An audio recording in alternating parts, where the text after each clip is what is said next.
Hi, this is Dell Sweet. Thank you for listening to this podcast. Hi, this is Amy Adams. Welcome to the podcast, read by me, written by Dell Sweet. Copyright 2020, all rights reserved in their entirety. Episode 20. It's bad, Mike, it's bad. In his head, Mike could already hear the words he didn't want to hear. He had heard everyone's voice except Candace's. It only stood to reason. Still, he didn't want to hear it. It'll be okay, Jan told him. She pulled him tight, her own hands trying to pull his head against her breast. Mike, it'll be okay. It's Lydia, Bob said, his voice choked with emotion. Candace? Mike asked. He hated himself for asking. He hated the weakness in his voice. How could it be Lydia? He asked himself. I just heard her voice. How could it be? I'm here, babe, Candace said through the crackle of static. Behind her voice they could hear what sounded like sobbing. The sobbing came across clearly as she stopped talking. We're on our way back. We're coming back. It's over, Candace said. She held onto the button for a split second longer, the smooth silence spitting quietly. Then the radio in Mike's hand went back to a solid static once more.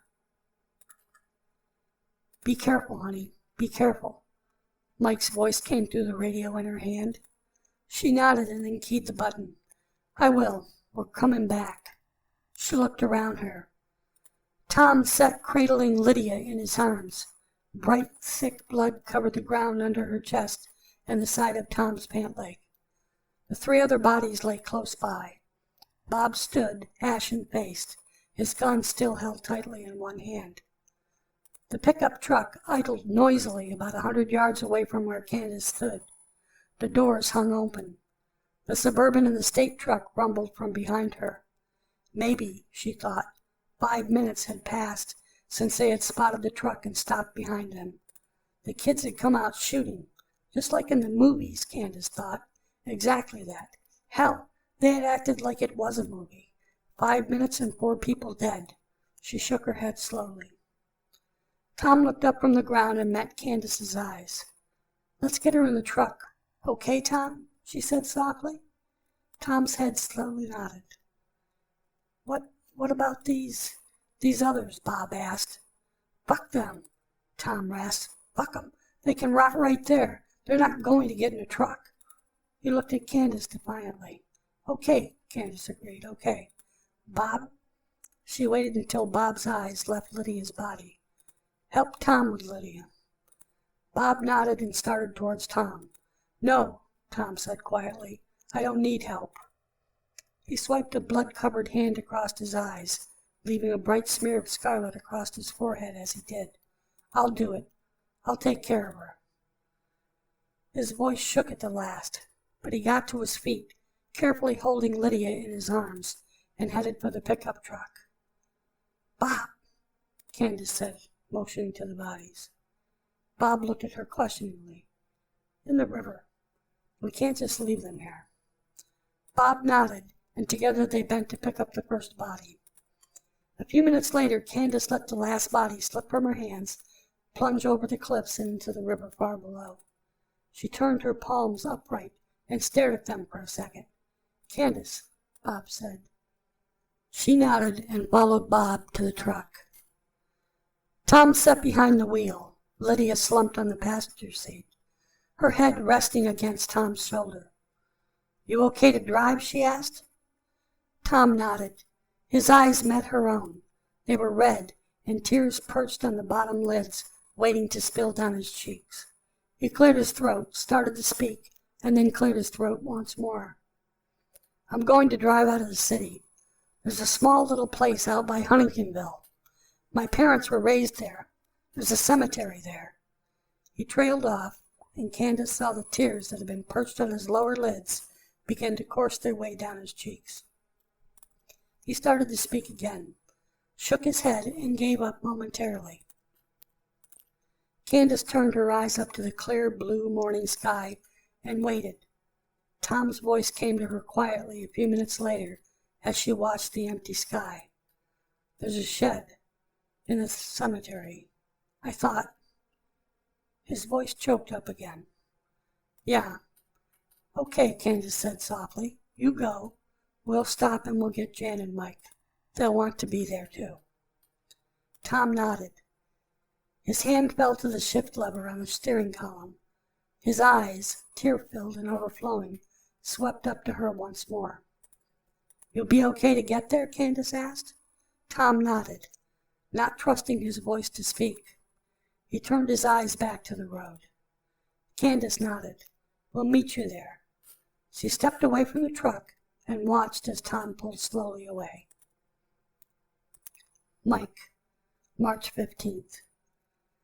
It's been a very long day in more ways than one. We are 5 now. Lydia is gone. It's crazy but true. Tom is in bad shape, sitting by the fire and reading Lydia's diary. We buried her today in Huntingtonville, a little place outside of the city. There's a cemetery there right by the river. Tom's parents are buried there. Now Lydia is too. It took a lot of work. The ground is still frozen a few feet down, but it could have been worse. If everything wasn't melting, we would have had a much harder time digging the hole. Tom couldn't bring himself to do it, so Bob and I did it. To make the explanation short, we were ambushed. I shouldn't say we. I wasn't even there. Neither was Jan. We were both left behind to watch the cave. It started in the night. These kids came and stole one of our trucks. We didn't know they were kids, of course. It turned into such a mess. 3 kids are dead. Young kids. What a waste. We don't even know why they did it. Why they chose to shoot at the others. None of it. Everyone is messed up, me included. Jan too, because we weren't there, but it's over. This part's over. But really, it's not over at all. I don't know what's next. None of us do. The day has already lasted 15 hours so far. The sun doesn't seem to be moving at all. We don't know what to make of it. Everyone just wants to get past this day, for it to be over. Lydia, March 15th. Lydia is gone. They took her. I can't believe it. It's like a nightmare. I can't deal with it. I won't forget it. Tom. Huntingtonville. The moon rode high in the sky. Frost gleamed from the freshly turned dirt that laid scattered across the gravel of the road that led into the cemetery. Silence held, and then a scraping came from the ground, muffled, deep. At the edge of the woods, eyes flashed dully in the overbright moonlight. Shapes shifted among the trees and then emerged from the shadows onto the gravel roadway. One dragged a leg as he walked, clothes already rotted and hanging in tatters. A second seemed almost untouched, a young woman, maybe a little too pale in the wash of moonlight.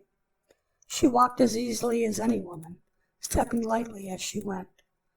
The third and fourth moved slower, purposefully, as they made their way to the freshly turned soil. They stopped beside the grave, and silence once again took the night. No sounds of breathing, no puffs of steam on the cold night air. "Do you think?" the young woman asked in a whisper.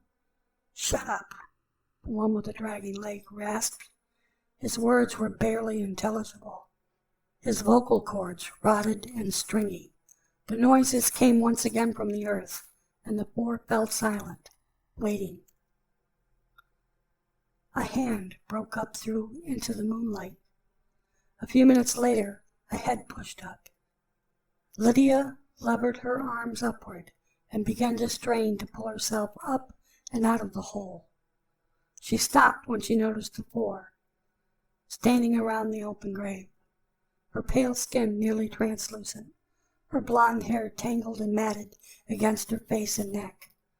Her lips parted, a question seeming to ride on them. "It's okay," the young woman whispered to her. "It's okay."